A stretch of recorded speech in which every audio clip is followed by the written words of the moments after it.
Welcome to Democracy Now!, democracynow.org, the War and Peace Report. I'm Amy Goodman. European Union officials are holding emergency meetings in Brussels today on the influx of refugees following Germany's unprecedented decision to institute temporary controls on its border with Austria Sunday. Germany shut down trains between Germany and Austria and instituted a spot check on cars after as many as 20,000 people fleeing violence in their home countries arrived in Munich over the weekend. Other countries have taken similar steps, including Austria, which has announced it's dispatching more than 2,000 troops to its borders, and Hungary, which is expected to introduce new laws Tuesday criminalizing border crossing. German Interior Minister Thomas de Maizière spoke out about Germany's temporary border controls Sunday.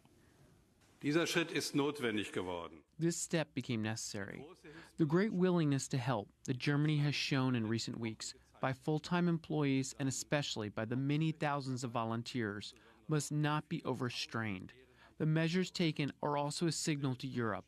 Germany is taking on its humanitarian responsibility, but the burden caused by the huge number of refugees must be distributed with solidarity in Europe. The tightening of borders comes as UN Refugee Agency says a record 8,500 people entered Macedonia between Saturday night and Sunday morning. At least 34 refugees, nearly half babies and children, drowned when their boat sank off the coast of Greece on Sunday. Meanwhile, conditions at a Hungarian refugee camp in Röszke have sparked outrage after videos showing officers throwing food to people detained in pens went viral over the weekend. One Syrian woman detained at the camp told Human Rights Watch it was, quote, only fit for animals. Meanwhile, British Prime Minister David Cameron is visiting refugee camps in Lebanon today, where he's pledging an additional $150 million in aid to help Syrian refugees hosted in the region. More than 1 million Syrian refugees live in Lebanon, making up a full quarter now of Lebanon's population. Cameron's visit comes as the United Nations warns the conditions for refugees in Lebanon and Jordan are so dire, some are considering returning to Syria. Ahead of Prime Minister Cameron's visit to Lebanon, tens of thousands of people marched in London Saturday to demand Britain do more to help refugees. Longtime anti-austerity, anti-war lawmaker Jeremy Corbyn spoke at the rally just after he was elected leader of the opposition Labour Party. We, as ordinary, decent people, stand up and say to our government, recognise your obligations in law. That would be good. Recognise your obligations to help people, which you're required to do by law. That would be good. But above all, open your hearts and open your minds and open your attitude towards supporting people who are desperate, who need somewhere safe to live, want to contribute to our society, and are human beings just like all of us. When Labour leader Jeremy Corbyn first announced his candidacy 3 months ago, odds makers initially put his odds of winning at 200 to 1. But on Saturday, Corbyn won a landslide, receiving 59% of the vote to succeed Ed Miliband, who quit after the Conservatives retained power in May's election. We'll have more on Jeremy Corbyn's victory later in the broadcast.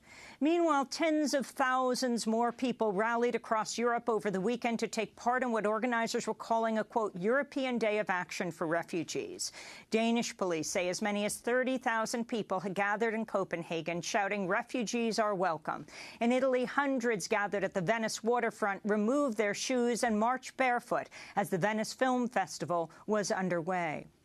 Crowds also rallied in Spain, Ireland, Austria, Greece, Finland, Norway, Turkey, France, and Iceland.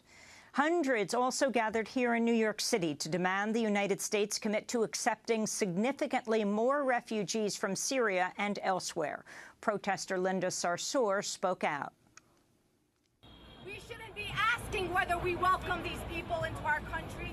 We should be demanding for the U.S. government, one of the world's superpowers. We have enough resources in this country, not only to help our own here, the homeless on our streets, but also to welcome in at least 100,000 Syrian refugees.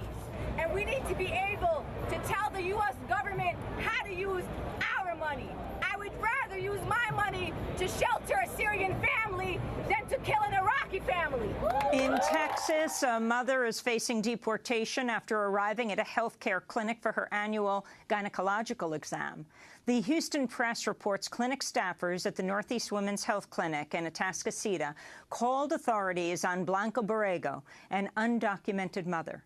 After waiting 2 hours, she was led into an examination room where she was arrested by Harris County Sheriff's deputies for allegedly using a false form of identification.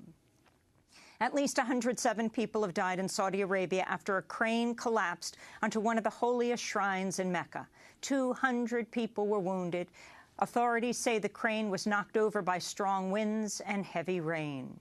In Egypt, at least a dozen people visiting from Mexico have died after Egyptian security forces mistakenly fired on a group of tourists and guides. Egypt's Interior Ministry said security forces were, quote, chasing terrorist elements in the western desert when they, quote, accidentally engaged four-wheel drives belonging to a Mexican tourist group.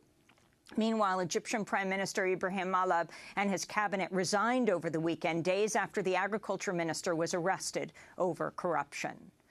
In Yemen, tribal officials say a U.S. drone killed 4 people when it struck a car in northern Yemen Saturday. Officials say the dead are suspected members of al-Qaeda. In Afghanistan, Taliban militants reportedly stormed a mud hut being used as a prison, freeing more than 400 prisoners and killing 4 members of the security forces.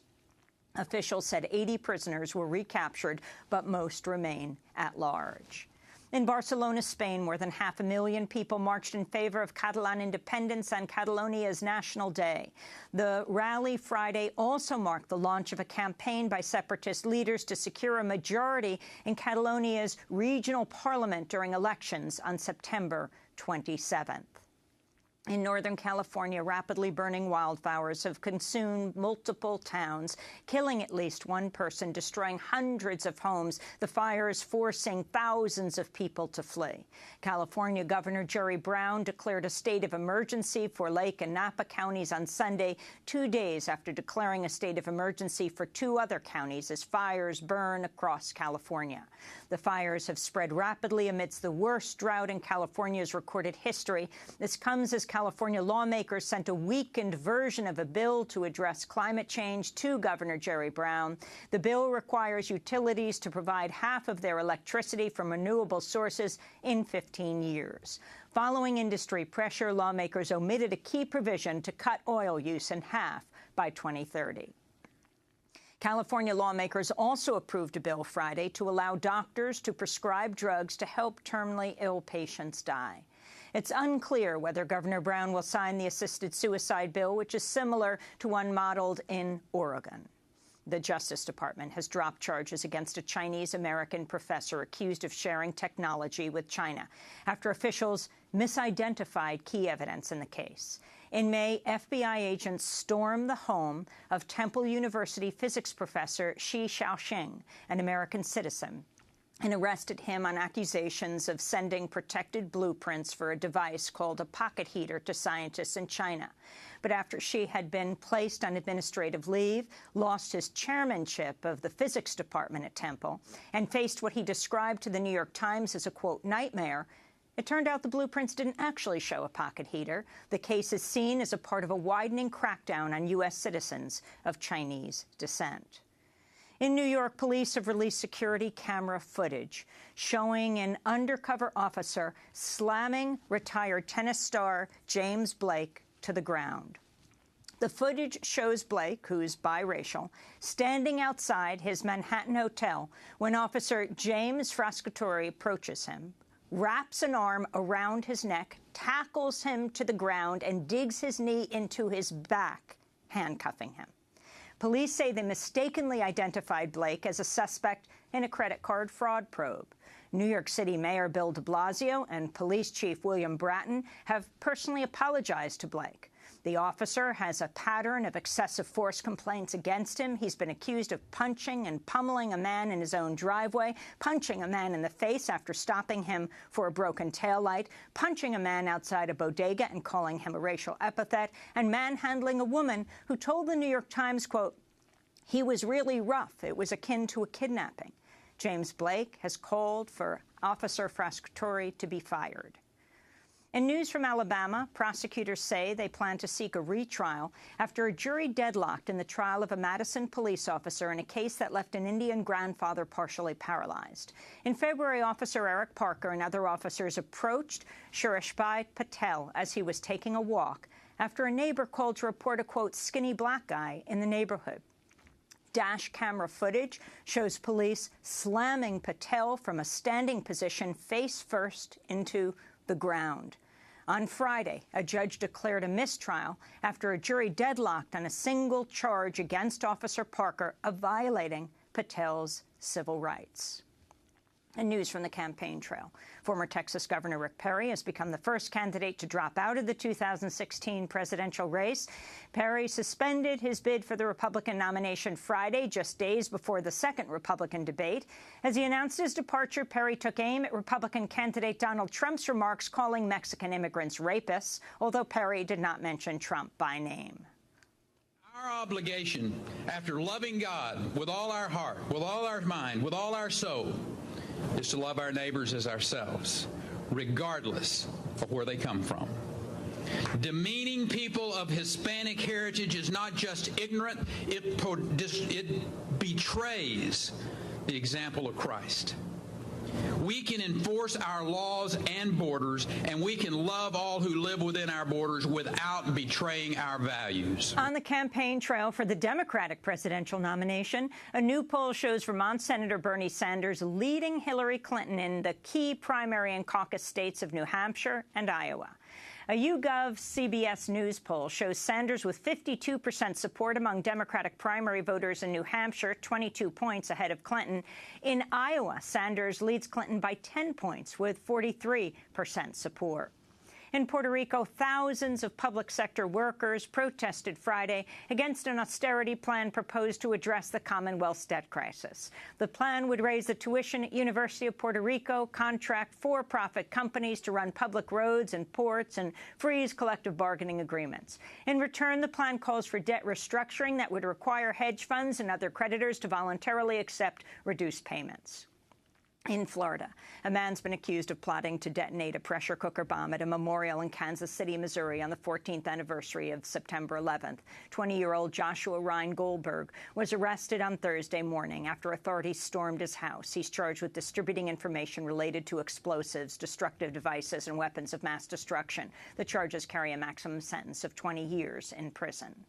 And in Kentucky, Rowan County Clerk Kim Davis is returning to work today, where she'll have to decide whether to comply with a court order to issue marriage licenses to same-sex couples.